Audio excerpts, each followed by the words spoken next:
Henry, sleep in peace. Here's your favorite sexy doll. She'll comfort you. Korg, darling, I love you, but I guess this is our goodbye. No! Yeah, we're going to talk about weird stuff today.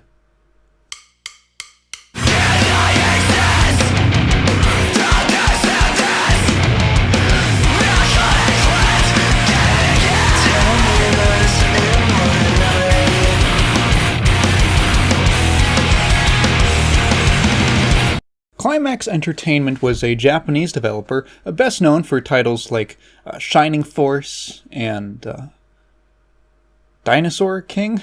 In 1996, one of their producers, Shinya Nishigaki, decided to start a subsidiary spin-off company called Climax Graphics, named such because it was primarily made up of people from the Climax Entertainment CGI department. After the release of their first title, Blue Stinger, they would rename themselves Crazy Games. They wanted to make games with show-stopping presentation and visual stylings, best exhibited in their second and last console game, Illbleed. Released in 2001 for the Dreamcast, Illbleed was met with poor sales and reception, but in recent years has gained a cult following. I'm always up for a hidden gem, so let's dive into its sickly ooze.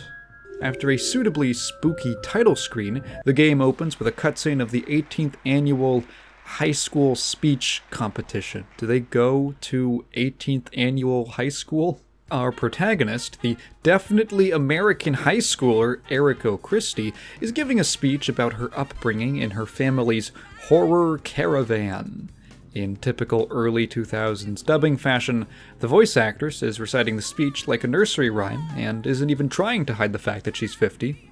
For as long as I can remember, my family ran what we called a horror caravan. We hauled this house of horrors around from town to town.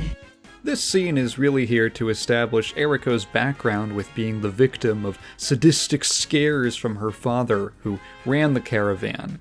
She ends the speech by getting a little too excited about Halloween.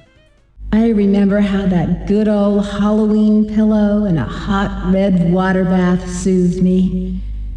I think I might major in child psychology. After the speech, she meets up with her friends. They're all part of the, what was it again?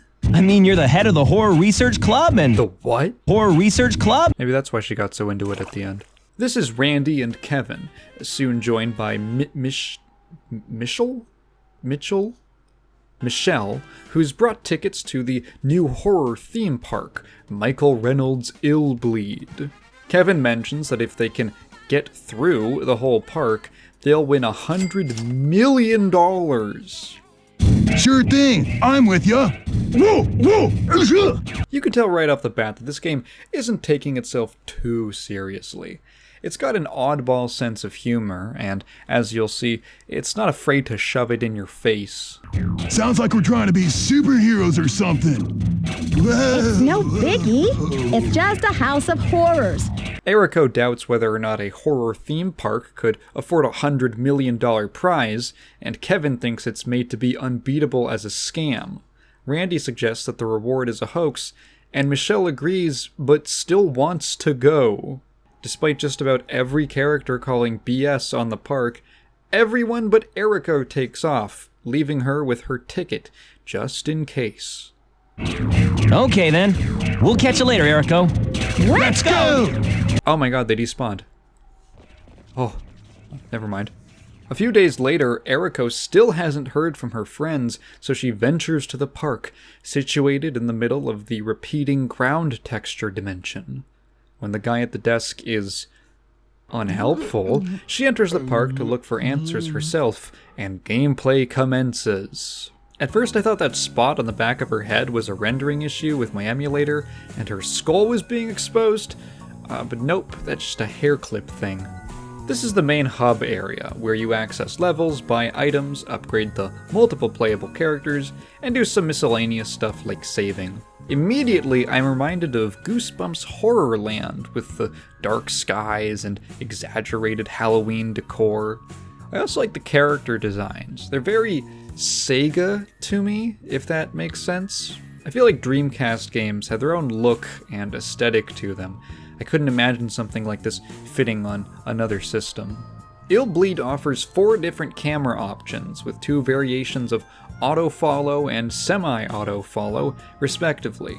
I found semi-auto-follow 2 to be the easiest to use, but your mileage may vary. The game is very inspired by American horror movies, and each level is themed after one, with the entrances to the attractions themselves being movie theaters.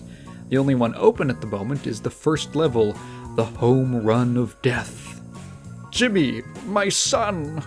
This one is about an innkeeper named Gale Banballo, who sounds like a player from Fighting Baseball. Coincidentally, his son, Jimmy, is a baseball player, and Banballo supported his son's dream of playing professionally so much that he built a practice diamond in the inn's basement. Everything went wrong, however, when some rat teenagers started a fire on one of the upper floors.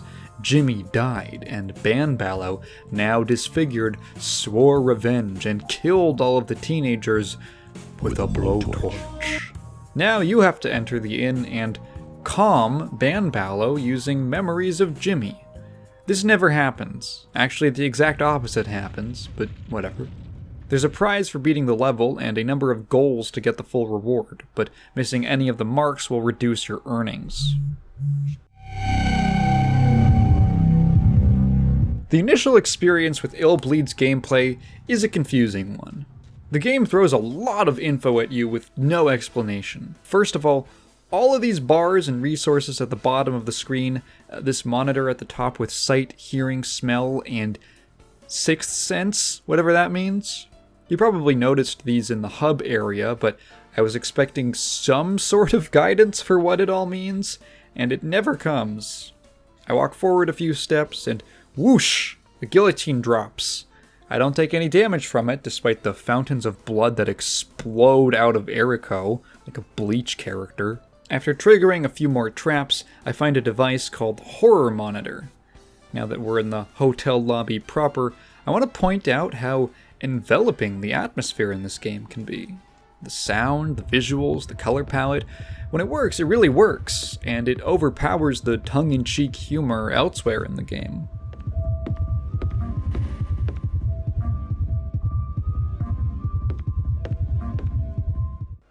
Of course, that tension only goes so far if there's no real danger, and Illbleed has danger everywhere, like expired beer. Actually, this can get rather frustrating, because the game just springs these traps on you with no explanation. Or does it? I'm going to skip over the process of actually figuring out what the game wants from me and just get straight to it. Illbleed is a game based around identifying and disabling traps as you delve deeper and deeper into various spook houses. The game uses a couple different survival resources, which you can see at the bottom. Health is obvious, but if you take damage, you might start bleeding, represented by the red bar. If the bleeding is over a certain threshold, you'll start slowly taking damage, and any strenuous activity like running, jumping, or attacking will make it worse. If it's under a certain amount, those things will simply keep it from healing, and eventually it'll drop to negligible levels. On top of this, if it maxes out, you'll die, and when it gets high, your pulse starts dropping. Pulse is your heart rate, and it leaps every time you trigger a trap or get jumped by an enemy. Generally, pulse being low isn't bad, but if it climbs to dangerous levels, you risk fainting or even dying the next time a trap or enemy triggers. Finally, adrenaline is a resource used to counteract all of these threats. Unfortunately, it doesn't really interact with things like your pulse, even though that would work thematically. See, you can use the horror monitor to go into a first-person mode, where the goggles will zero in on points of interest around you. You can mark these spots at the cost of some adrenaline, and if you correctly identify a trap, it'll be disarmed, and you're rewarded with adrenaline. You can totally screw yourself over by spending all your adrenaline though, as the only way to replenish it is with items or by marking traps and defeating enemies. You need to conserve it, and you can do so by using it smartly with the help of the sense meter at the top of the screen. These will all go off when you're near a trap that corresponds to either sight, sound, or smell. For instance, if there's a lot of activity from the hearing sense, the scare is probably related to something that makes noise. Once you understand the system, the game gets a lot easier, but there's still some caveats. The hints aren't always consistent, and they don't always have a ton of logic to them. Like a blank spot on the floor, and that's the sight-based trap? Huh? Or a sound-based trap that turns out to be a bunch of cockroaches? There's also some frustrating instances where the game presents you with two equally likely candidates for a trap, like these lockers in the first level, and you just have to guess which is the right call. At least, that's if you want to preserve your adrenaline, which you should be. Now, I'll be honest, I really like this survival horror system. It's pretty ingenious for a game based around scary traps inspired by horror movies to have mechanics based around being scared. The stuff with the sense meter is also a fine idea, even if it slips into some frustrating trial and error gameplay at points. The big problem with all this is that the game never explains it to you. There's no clues in-game as to what any of this stuff means or how you're supposed to interpret it, meaning I had to turn to the manual. I get that at this point in time it was common to include key information in the manual, but that also has a knock-on effect of overwhelming the player. The actual mechanics and system aren't that complicated, but they intersect and interact in a lot of ways, so it's easy to bite off a lot more than you can chew, just trying to get your bearings. I won't lie, the first level of Illbleed was miserable for me. It was this never-ending gauntlet of coin flips and feeling like the game was sloppily put together, not helped by the combat. I should mention that. I glossed over the sixth sense part of the sense meter because it isn't really used for traps. It's for detecting either hidden items or enemy encounters. I'm not sure how much I like this. I can see an argument either way. On one hand, it adds an element of the unknown, where you're going to get a helpful reward or a big potential hit to your health and resources. On the other, it adds an element of the unknown, where you're going to get a helpful reward or have to deal with, say it with me now, shitty survival horror combat. That's right, a staple of the genre, at least when this game came out. I get it, right? The horror needs a tangible sense of danger to make it truly effective. There should be some real consequence to failing or attracting monsters, and putting the player on the back foot in these scenarios enhances the idea of being vulnerable.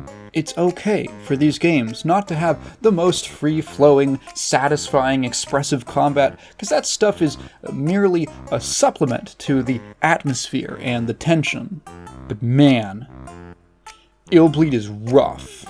While the traps and items have some element of randomization, the enemy encounters are all predetermined, and each one locks you into a defined area to fight.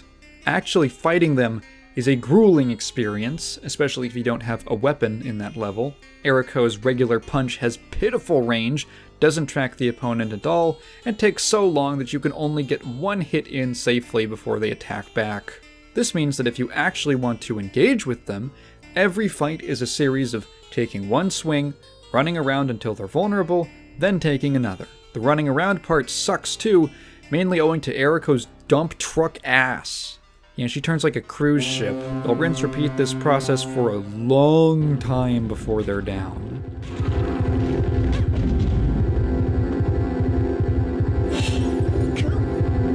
Oh yeah, the scariest thing that's ever happened to you? You beat it to death with your bare hands, and that's your reaction?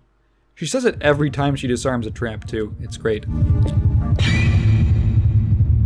Cool. There is one alternative to combat, and that's escaping by calling a helicopter.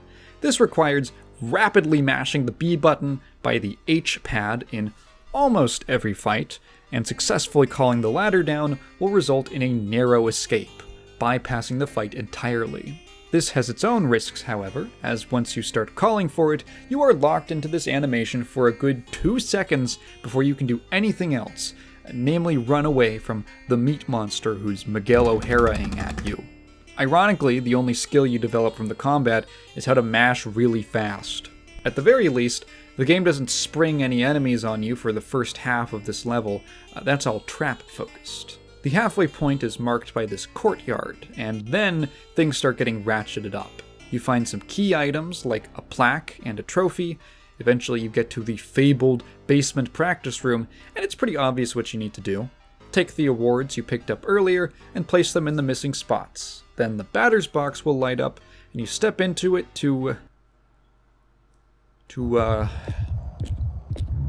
I'm in the box. Shouldn't something be happening? The guide says something should be happening. A cutscene should trigger right now, but it's not. I replayed this entire level twice on 2 different emulators to make sure that I wasn't going crazy, but nothing happened. I was stuck. I watch other playthroughs where they get to this room, they do the same thing I do, but it works for them. I can't find a single other person on the internet with the same problem I'm having.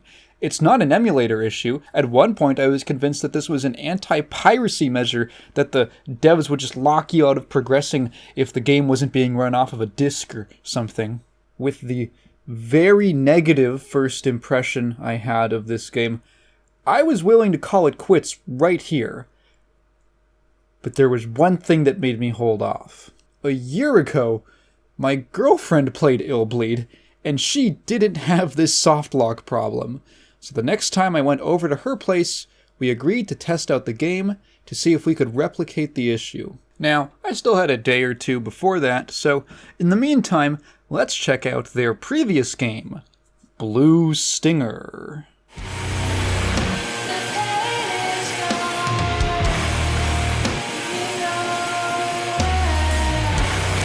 Blue Stinger is a bit of an odd duck.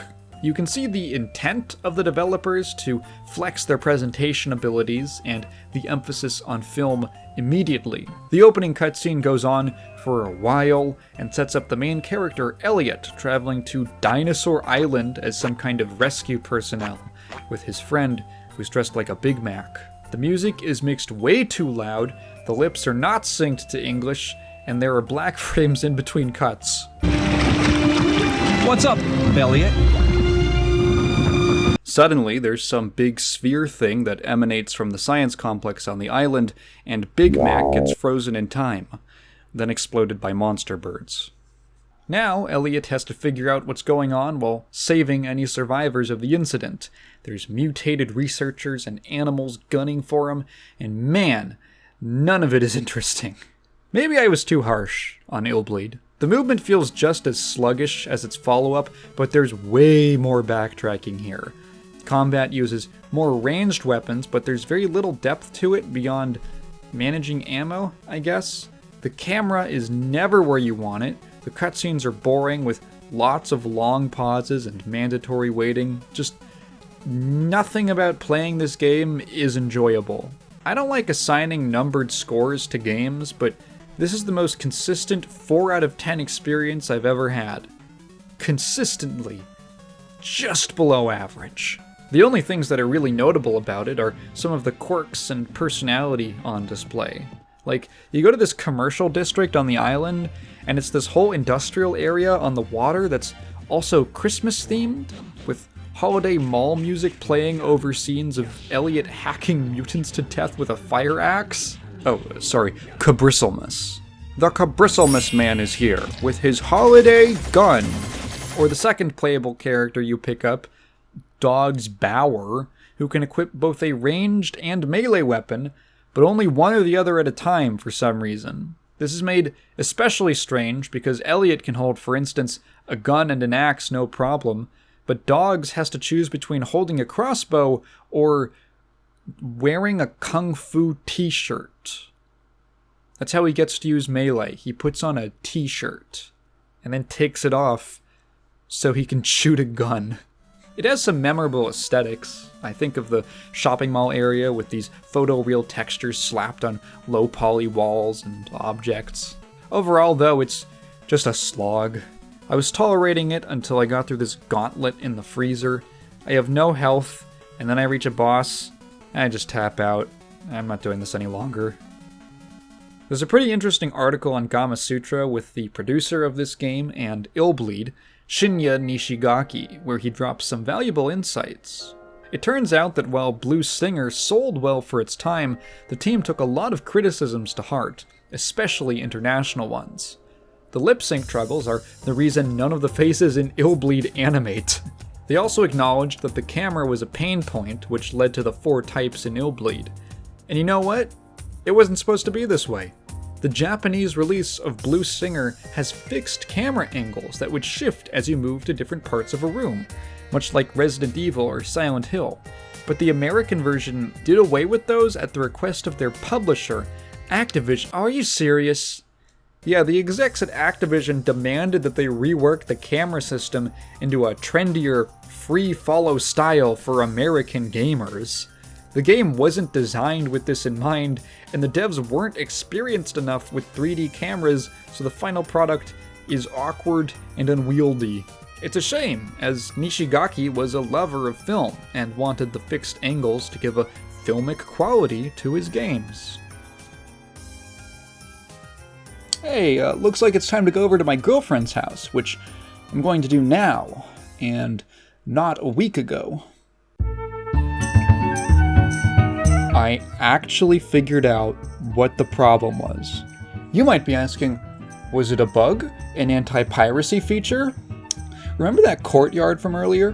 While playing through the level as normal, I happened to be walking through this area and noticed the sixth sense going off by this fountain. I knew there were some items around here, but the first 2 times I played through this level, I ignored them as I already felt like I had enough. And it's just a really big area to walk around in. The game is slow enough as is. Well, on a whim, I investigated this one, expecting to pick up some bandages or a health item, when, lo and behold, I find a baseball bat, which triggers a cutscene. This is what I was missing. Jimmy, it's time for practice! Get out to the training field now! I couldn't believe it. There's a room a little before the basement where you can find Jimmy's trophy on the shelf and a journal that highlights the key items you'll need to finish the level. There's 2 journal entries that tell you what the key items are that you need to advance the level. These include the 2 you probably already got, but it also mentions a bat. And then the bat. There's actual details on the locations of the plaque and the trophy. The first 2 things are like clearly visible. The trophy's in this room, but nothing for the bat. The bat is fucking invisible on the side of a giant courtyard where you might not even walk past of it. I thought they were talking about one of the dozen or so bats in the basement, none of which you can interact with. No, it's this one invisible item tucked away on the side of a giant courtyard. I played through this level 3 times and never found that. Fucking these pieces of shit. Let me stop recording. Even if you want to say I should have paid more attention to the journals, the designers leave you completely out to dry on this one. You know what? I'm over it. Let's just move on. It was the fucking bat. Babe! What? It's all about the Mets, baby, the Mets. I love the Mets. Love the Mets. You fight Banballo, except he has infinite health, so you actually just escape and proceed into the labyrinth. Labyrinth in quotes, because there's a few of these throughout the game, and all of them can be easily defeated by looking at the map that you have on you at all times. Banballo will spawn and swing at you from around corners as you gun it to the end, and every encounter will trigger a similar sequence where you can only escape. Some of these are easy, and some of them are insufferable, depending on how much space they give you to lead him around. Eventually, you reach the showers, where you spot Kevin on the ground. Banballo drags him away, and you chase him to a boiler room to commence the actual boss fight. It's not very difficult, just drag him to one side of the arena, get out of the way of his flamethrower, and walk him back to hell with the bat. Once that's done, a pipe explodes, lighting him ablaze, and he escapes once again, leaving Kevin. You can find some items around, like Amazon. This total recovery drug was made thanks to Michael's favor to extend our lives for 5 minutes. Thanks. Put that on a t-shirt. Woohoo, yeah! You're our savior. I'll help you any way I can, you hear me? You're crazy. This game's plot rides a weird line where it's implied that there's actual fatal stakes, but also none of the characters act like they're in any real danger. Anyway, speaking of real danger... Oh my god. Oh, Jesus. This is the most horrifying thing the game has thrown at me so far. Platforming. Oh, it's abysmal. Eriko makes big, imprecise leaps. You'd swear the water was molasses, and this guy is trying to crush you the whole time. This is considered a combat section, so you don't get any of your items, and it uses the combat controls. I didn't really mention it earlier, but that means you can sidestep. That wasn't very useful in the tighter, more enclosed encounters leading up to this, but it's necessary here. Some of his attacks are undodgeable, many are unpredictable, and it just so happens that this sidestep is a fully invulnerable Dark Souls dodge. You have just enough time to make one jump before he attacks again, and you'll have to sidestep, or it'll take a huge chunk out of your health. If it gets low enough, Eriko will start slowing down, making the whole section even more tedious. At one point I came to a fork in the road and followed this other path which led me to an island with a goal at the end. Sweet! Huh?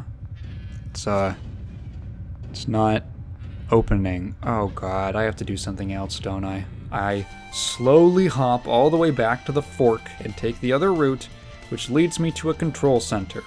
Inside, it's revealed that the giant monster version of Banbala was actually an animatronic being controlled by a worker. Please, I can't fight that horrid beast myself. I know, isn't that cool? When the employee isn't receptive to her plea for help, Eriko decides to brain him with the baseball bat. Holy shit.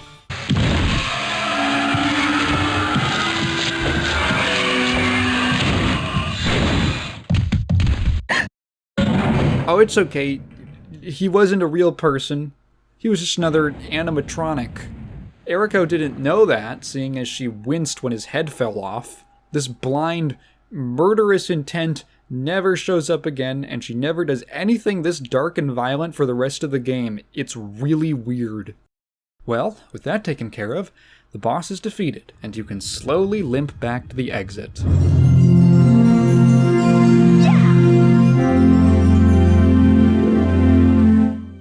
I realize I just spent the last 27 minutes talking about the first level of the game, but that's because this game is pretty front-loaded in terms of substance. The following 6 levels mostly add to the game in little gimmicks to set themselves apart.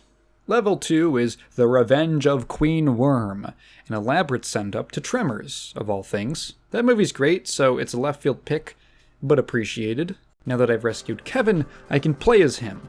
Although this is a mistake. There's 4 main stats that every playable character defers in. Pulse increase rate, max adrenaline, max health, and bleeding rate.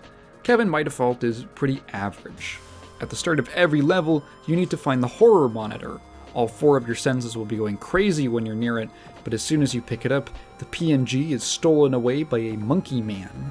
With no way to fend against the traps, you're forced to head out into the maze of countryside roads. What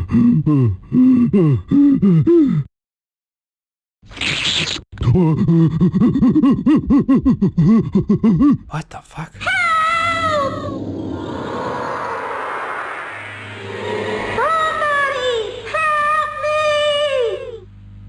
The story here involves some worm farmer who lost his land and, killed some people. Or his daughter died, or something. It's not important. All that matters is that now giant worms are roaming the streets, and they're dogging for you. Kevin, come on, get up, man. Jesus, you're a mockery. This is a problem with every character who isn't Eriko. She has the best pulse increase stat by default, but everyone else is so low that they need to be upgraded a few times before they stop falling over every time a breeze blows past. Oh yeah, you can find these upgrade items around the game and then use them at the ER on each level, or the one in the hub world to boost a character's stats.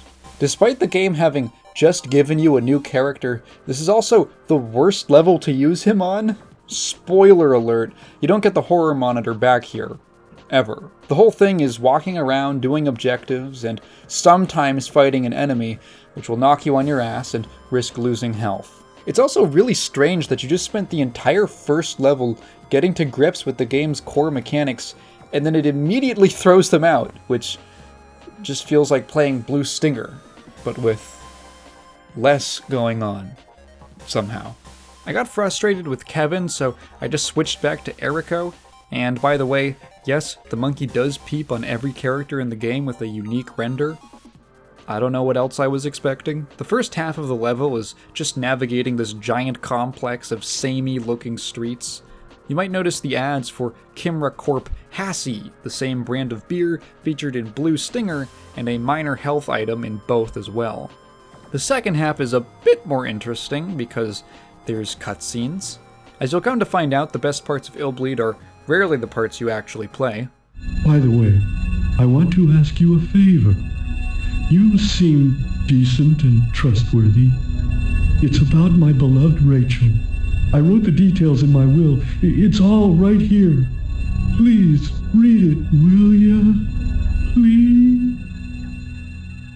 So, you need to find a flamethrower and some gasoline to kill the farmer's daughter? With a blowtorch. This isn't too difficult, it's just around the corner from the store, but the room with the flamethrower has a journal that reveals that Rachel is not actually his daughter, but his prized worm. Go and have lots of babies, make me some money.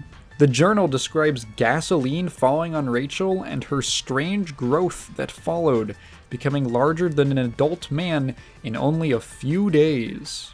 Rachel?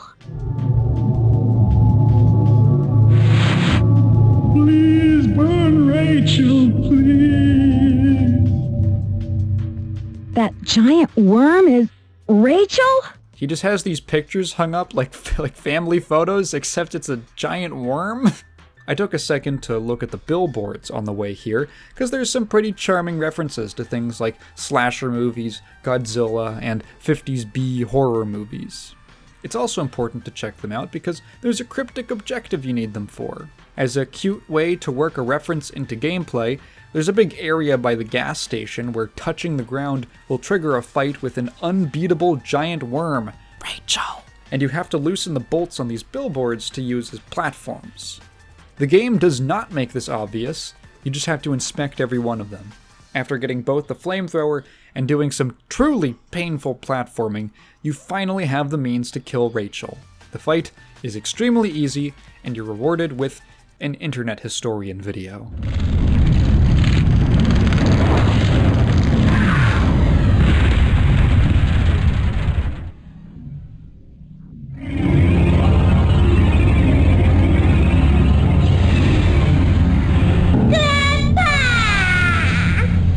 Rachel!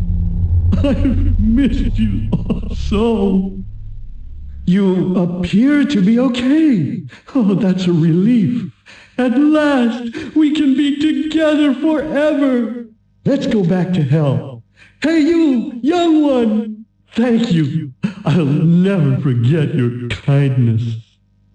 Well, with the leftover gas, I can skedaddle out of here in this car. Hey, wait a second. At the start of the level, didn't I hear something?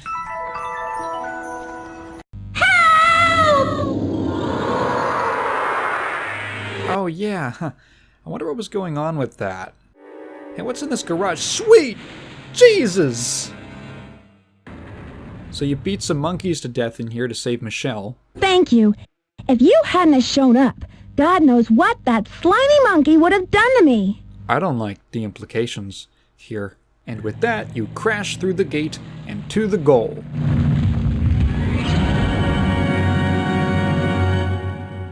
You better stock up in between levels, because save the upgrade canisters, you lose everything after leaving. The healing items, the weapons, everything. On one hand, it gives the designers relative control over each level, but on the other, it's just a bummer. Level 3, Wood Puppet, takes place in an old sawmill where a guy invented the bestest chainsaw ever and was going to cut down an ancient tree, but then a face appeared and ate him. Oh, no one cared because he was a loner anyway. He was presumed lost in the wilderness or eaten by a bear. No one cared because he was a loner anyway. I picked Michelle for this level. Oh, yeah? She has the highest starting adrenaline, but the lowest health. I figured I'd gotten the ropes by now, so I could get by with disarming traps and mashing my way out of fights. I was partially right. Immediately I got hit pretty hard, and this would continue throughout the level.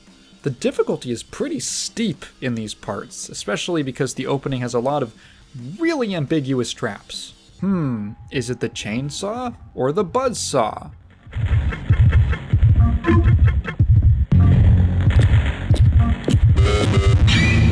Oh, it was the other buzzsaw. How could I be so stupid? And it was the chainsaw. I'm so smart. I was bleeding pretty bad for a lot of the first half of this level, not helped by the unavoidable, inescapable fight with the woodcutter in this cramped area. There's a bit of a creepy implication that human bodies are being transformed into wooden puppets that gets introduced. Oh, come on! It was right around the corner? I had less than a second to react to that, and there's still 2 more traps? In a nearby crate, you find Randy's brain. So that's where they were keeping it. And 2 back-to-back fights with some puppets. Please, she's just a little nerd. Now it's time to turn the tables, because there's a machine that turns you into a wood puppet. Yeah, this is this stage's gimmick. You can't jump, and you get a whole new moveset in combat. I use the term moveset very lightly. Turns out that this attraction leads to a giant maze where guests are turned into either puppets or woodcutters, and their goal is to kill someone from the other side and escape. The following labyrinth is what I'd call a Mondo slog. Every other labyrinth in the game has enemies actively pursuing you before the encounter starts, but as you'll see, every other level has a single character stalking you. And this one has an infinite spawn of woodcutters. And I'm in this hallway, and they just keep running into me over and over and over again, and the combat sucks so bad. Stop making me play the game! Oh, hi, Randy.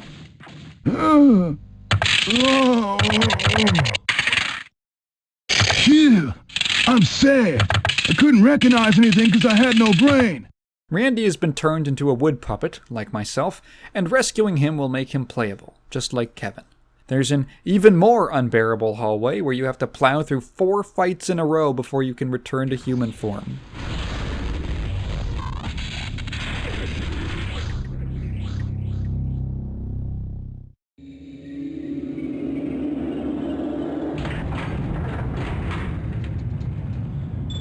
And then the boss is laughably easy.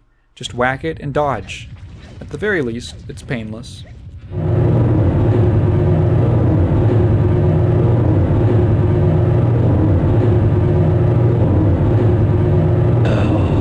My name is George McLaughlin.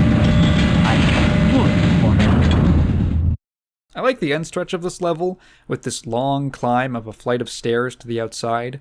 Then you get all the way up and realize that the devs just made this part unnecessarily long for some reason. They did this in level 1 as well. You have to run a marathon just to get to the goal.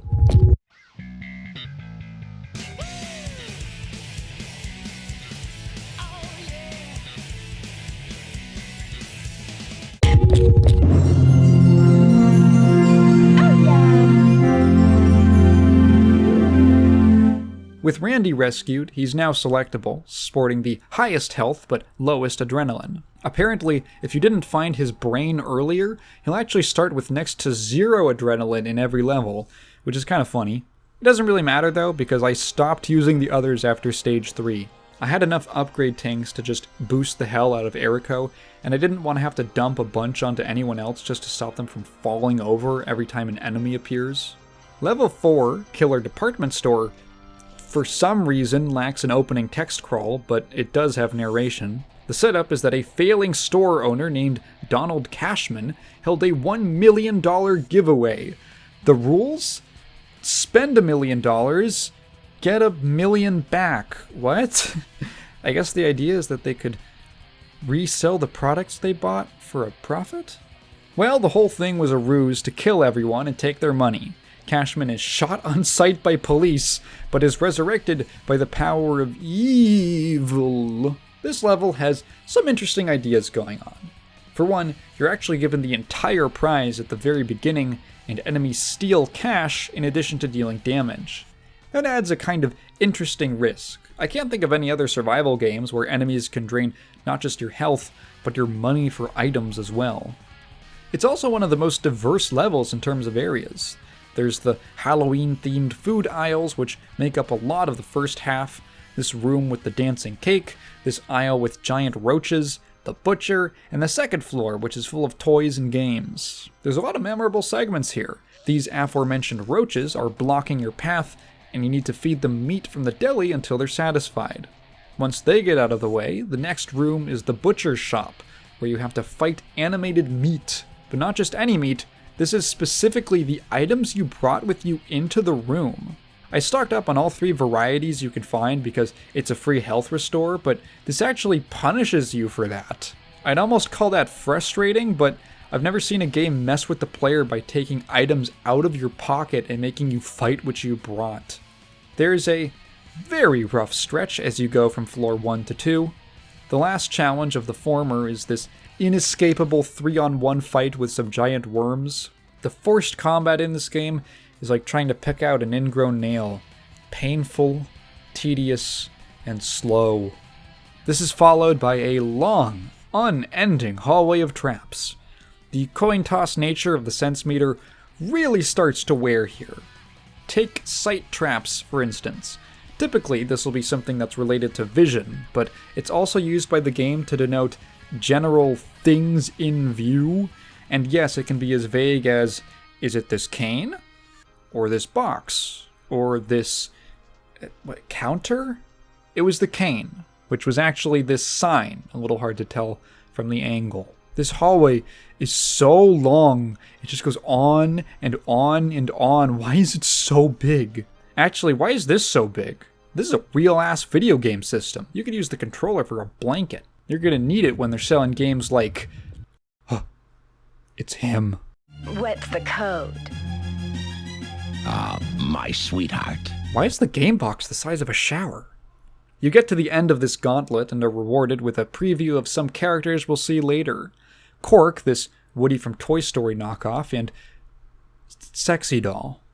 The final series of challenges involves this doll, Mary, who's doing a kind of sweet children's toy but creepy thing. First up, Tag. This level's labyrinth, where you need to grab all 4 puzzle pieces marked on the map while avoiding Mary. It's pretty alright. When she does catch you, she's thankfully not that dangerous. Second is Hide and Seek, where she disguises herself as an object in the room, and you just have to straight up guess which one with no clues. From what I can tell, it's randomized, so, Refrigerator. What the hell, that was it. This triggers another mercifully easy fight, and after passing it, we can proceed to the final challenge. The worst, the most grueling, excruciating, hellish jump rope. I'm not kidding, this stupid jump rope game almost made me rage quit. It's not complicated, you just hit A to jump the rope 10 times, and you're good. But there's a recovery between touching the ground and when you can jump again, and it gets faster, and the timing changes, and on the last one she slows down, she changed it! I'm gonna block this whack-ass mix-up. Nothing bad happens if you fail either, you just get booted outside and have to try it again. This took me 8.5 minutes, and I'm a grown man. Hey, get those quotes up there. After Mary, you travel up this freaky elevator. Oh, it's just over the doors? Thought it would open like a mouth. Time to face down the final boss, Cashman himself, resurrected in the form of a big spider. The spider of greed. You could go about fighting it in this big arena, or you could ignore it and jump up to the control room, where the worker gets distracted by a phone call from a girl, and Eriko just steals the remote for the boss. You get to make it ram its head into a wall to kill itself, so that's kind of fun. anything to avoid actually fighting. Now for the penultimate level, Killer Man. This one opens with narration telling you about a movie you're about to watch, Killer Man, the first in a long line of horror movies that Eriko has some personal history with. The manual reveals that she starred in Killer Man 7, Killer Man Goes to Japan. This is never acknowledged in-game, which suggests to me that it was added in the localization or written in after development. Anyway, Killer Man is this Japanese tokusatsu serial killer who, for some reason, got his start in 1930s New York. He leaves a red star on his victims' faces, just like his mask. The intro ends with the hook that he's returned and left his mark on a new body. There's also no text for this opening again. Right off the bat, something's different about this level. All the other mission descriptions laid out your objectives pretty clearly, usually giving you some sort of hint, but this one is just the word kill spelled out with the word kill. It opens in a movie theater where you're supposed to be watching Killer Man, but the screen is busted, prompting Eriko to travel down a maintenance hallway for help. Once there, she finds a body with the killer star on his face. This sets off a sequence of events that I can only describe as the best level in the game. Yeah, Killer Man is the first level I would describe as unambiguously good. We're only 5/6 through the game. That's fine, that's cool. You venture into the park's warehouse, and it really feels like you're peeking behind the curtain. There's enemies from past and future stages, as well as props and set pieces from elsewhere in the game just laying around. There's a guy inspecting some crates who reveals that there's a missing Killer Man outfit. Suspicious. You meet Cunningham, the supervisor of the Killer Man attraction, who's speaking to a journalist named Jorg. While Cunningham brushes you off, Jorg is convinced it's real, and you set about investigating further into the warehouse to find the culprit. Jorg is actually based off of the, at the time, journalist Jorg Tittel, who was friends with Shinya Nishigaki. Currently, he's actually extremely accomplished outside of his journalism and is known for directing a couple different films and being the creator of the game The Last Worker. This is the first level that mixes things up, not with gameplay gimmicks, but in actual narrative development. This whole time, the game's been scratching at the surface of this idea that the park is real and people are in legitimate danger, but now it feels like that's going somewhere. Is the park fake, but the murders real? Has someone stolen a costume and is using it to commit the murders? Or is this all just an extremely elaborate hoax with a bunch of actors playing it up? I can prove it. Here. The costume reeks of Cunningham sweat. How do you know that? There's all these red herrings as to who the culprit really is. Is it the guy who was inspecting the costumes? It looks like real people are being murdered. Their bodies dropped onto conveyor belts, including him. They got Dog's Power!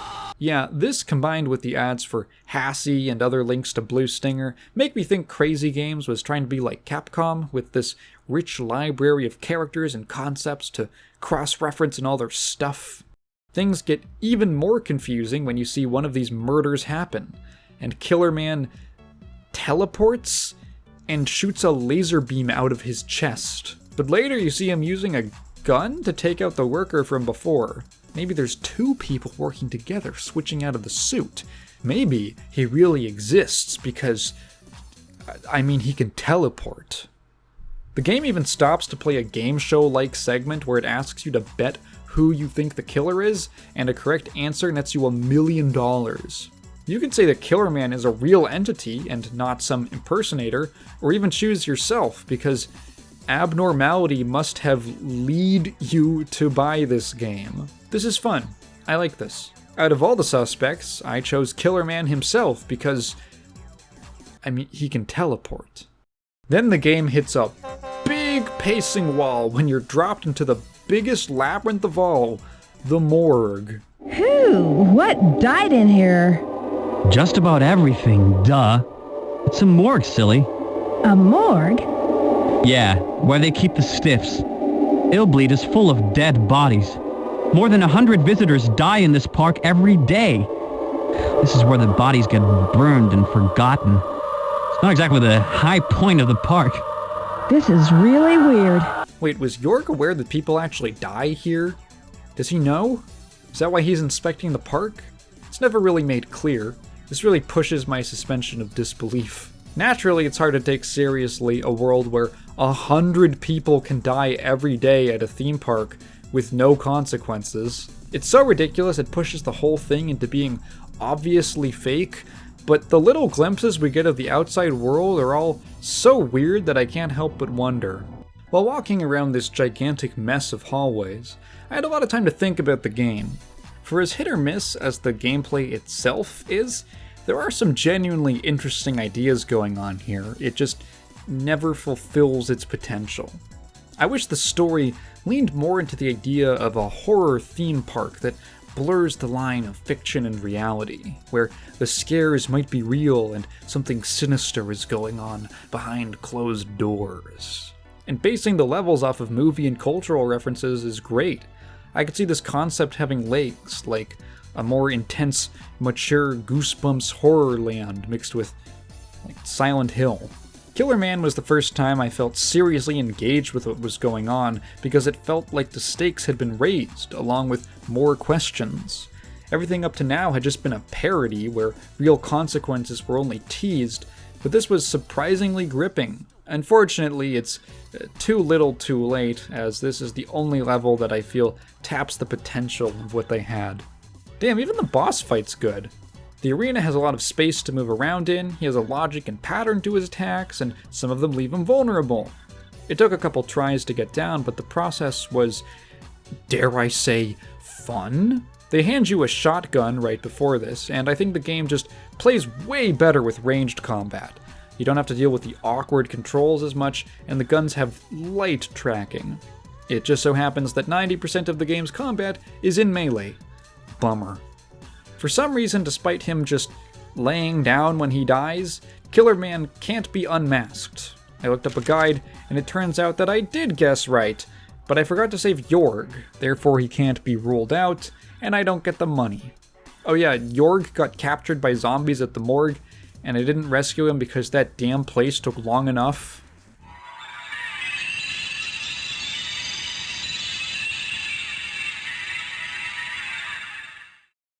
The final level is Toy Hunter.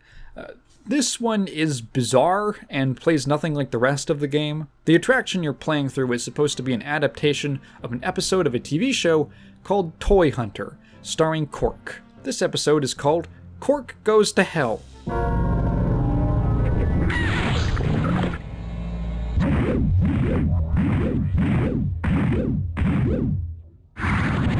Almost immediately, you're transformed into Cork, so you can better roleplay as him, I guess. And you go about reenacting the events of the show. Cork returns home from fighting Cactus Man to find his friend Mary, the doll from earlier, and his girlfriend, Sexy Doll, who's a woman with a huge ass. Oh, it was horrible. Tell me this story later, in bed, if you dare. Oh, ow, my head hurts. Ha, ha, ha. Oh! Cork's owner, Henry, gets sick and dies, and his parents bury him with Sexy Doll, sending the both of them to hell.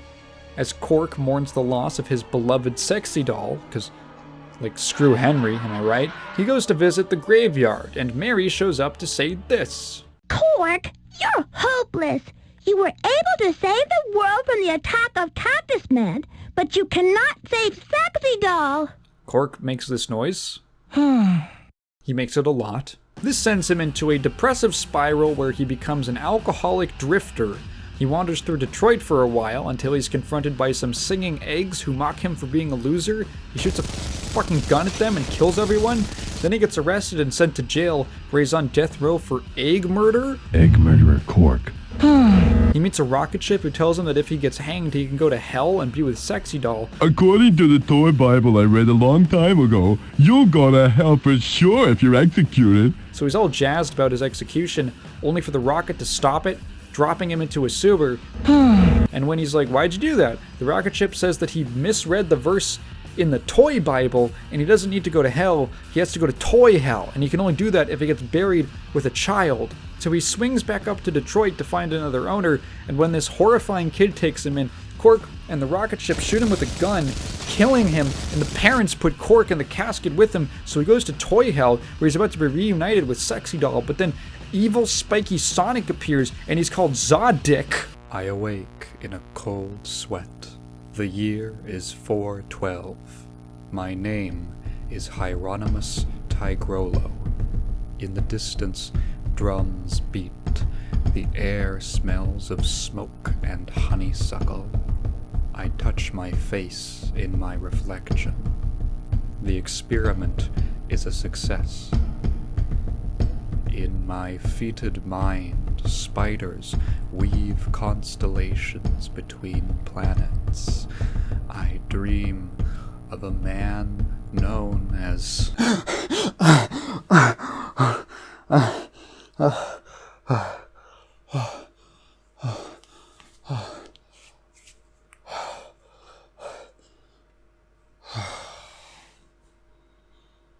God damn it. We're back again. Anyway, the boss fight against Zodic goes about as well as the one with Killer Man. Again, there's a big arena, you have a gun, the boss has a pattern, it's manageable. It's almost like the further you play, the more you can feel the designers learning how to make an enjoyable game. You have to shoot him to knock the rings out of his body, then shoot the rings to deal damage. It's a little unintuitive, but once you get it down, he falls pretty fast. The workers controlling the attraction seem to be having a problem where the boss is stuck, and they don't know how to turn it off. Oh, I'm not gonna get involved with this. You write the report later then. What do you mean? You're the one who made the mistake with the settings. No, I didn't. That's why I hate using a former wood puppet. You guys have no brain, especially the ones who used to lay down on the belt conveyors. I remember when you were a monkey. You got all excited handling the horror monitor. Talk about brainless. Wait, so the monkeys in level 2 are actual workers? And they peep on high schoolers? How does the horror monitor even see through clothes? Why would it do that? The rocket ship just flies us out, and that's the end of the level.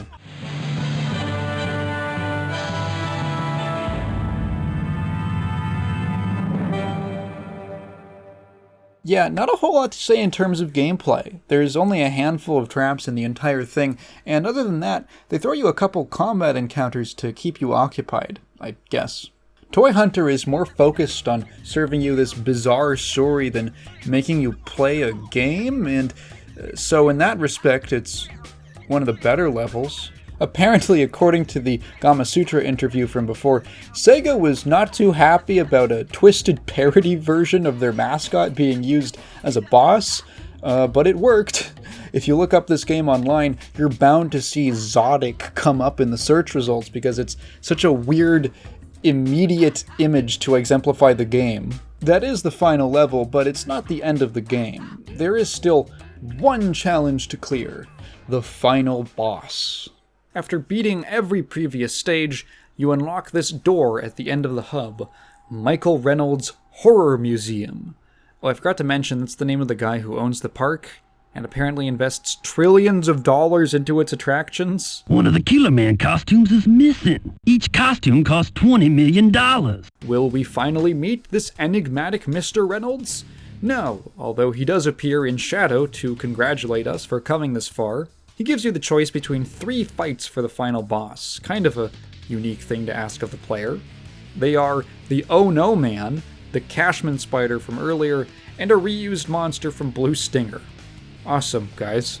I choose the easiest of the 3, the Oh No Man, and the fight is... fine. We're given a gun for this segment as well, which makes it pretty palatable, just run and shoot. The worst part is the camera. It's constantly spinning around and makes aiming at him kind of awkward, but it's an overall pretty uneventful final boss. After that, you get the prize and are booted out of the park. Bye-bye! And here, for the fanfare, is the Michael Reynolds Orchestra.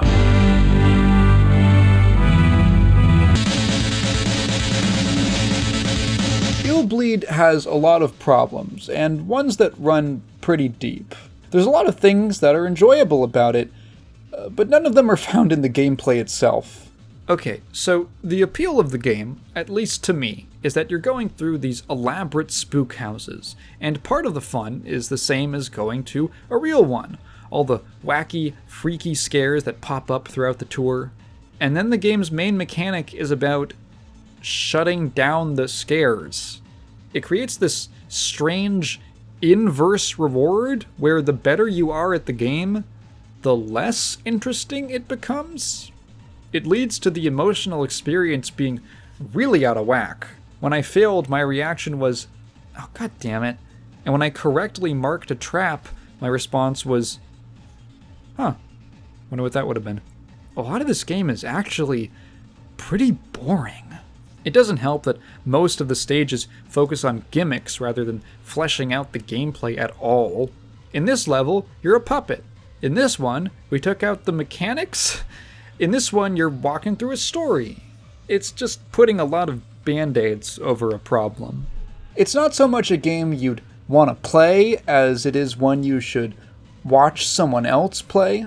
I wish the player's interaction with the traps was moved from before they go off to after. Like, imagine if you grouped them all into broad categories, and then the player had to perform different WarioWare-style micro-games to avoid danger depending on what kind of a trap it was. You know, jump away from the puddle, dodge the hands, turn off the TV, plug your nose. That way you could still see these fun animations, but there'd be pressure to act and respond, so the player is always on high alert. Adrenaline could be used to, like, slow down time to make the micro games easier, or maybe it could still disarm the traps. I don't know, I'm spitballing here.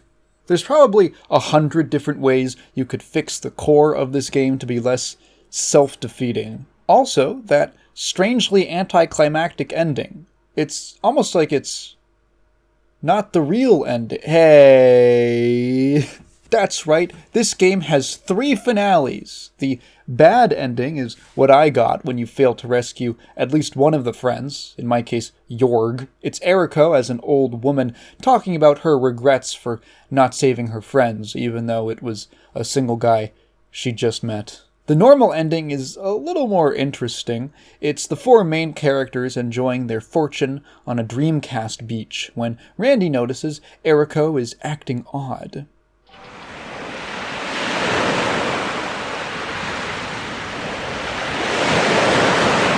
I'm going back to Illbleed. Eriko says she needs to go back to Illbleed, but can't explain why, and that she has to do it alone.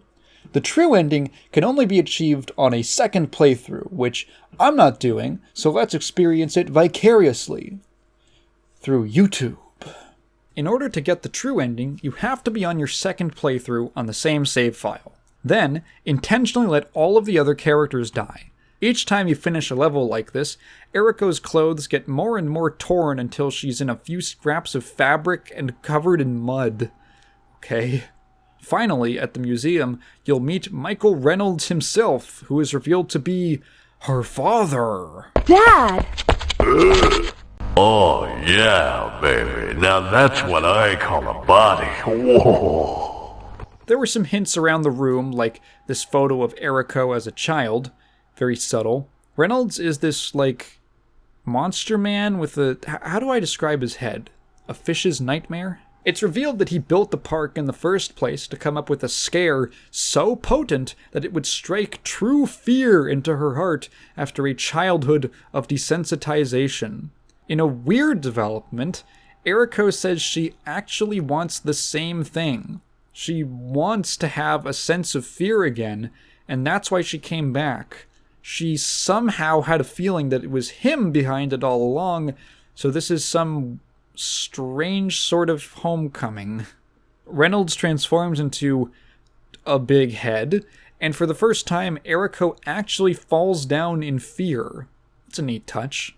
His second form is even stranger looking, like some sort of fallen angel, and after beating him, the post-credits reveals that Eriko's sense of fear has returned so hard that she can't deal with horror anymore, and has retired as the president of the Horror Research Club. Horror Research Club. I guess she's dating Kevin now? And that's the end. Oh wait, sequel hook. Reynolds is back for the arcade. Except he wasn't. Crazy Games would produce one more title, the light gun shooter Maze of the Kings, which only saw a release in Japanese arcades. The failure of the Dreamcast resulted in a lot of pulled plans and uncertainty for the team, who had just spent the last few years developing exclusively for it. By the end of 2002, Nishigaki decided that the Crazy Games experiment wasn't working out, and the subsidiary would be put on indefinite hiatus. This article interviewing him is very charming. Throughout it, he comes across as someone who had a strong vision for the games he wanted to make, and even though Crazy Games didn't work out, he and many of the staff moved on to Kavia, another Japanese developer known for developing Drakengard. Then he died. In 2004, only 2 years after the closure of Crazy Games, Shinya Nishigaki suffered a heart attack and died at 42. I think games like Illbleed and Blue Stinger are worth talking about today because even if I have my problems with them, really that's all secondary to the bigger picture. A very creative person put a lot of heart and blood into some games he really cared about. In the 2-year span of Blue Stinger's development, the staff took 6 days off. There's a whole host of influential visionary game makers and creators of all kinds who start out with projects like this, weird little curiosities that show endless amounts of promise if only they could be refined. In another world, Illbleed is just a footnote in Nishigaki's career, one of his early works, captivating in the way it succeeds and charming in the way it flounders. There's also a world where Nishigaki never decided to take a gamble on starting a company and slave away for 4 years making some cool things. And then he'd die at 42. And I wouldn't even be here talking about him. I have a podcast and a Patreon. Bye. Here comes a daredevil!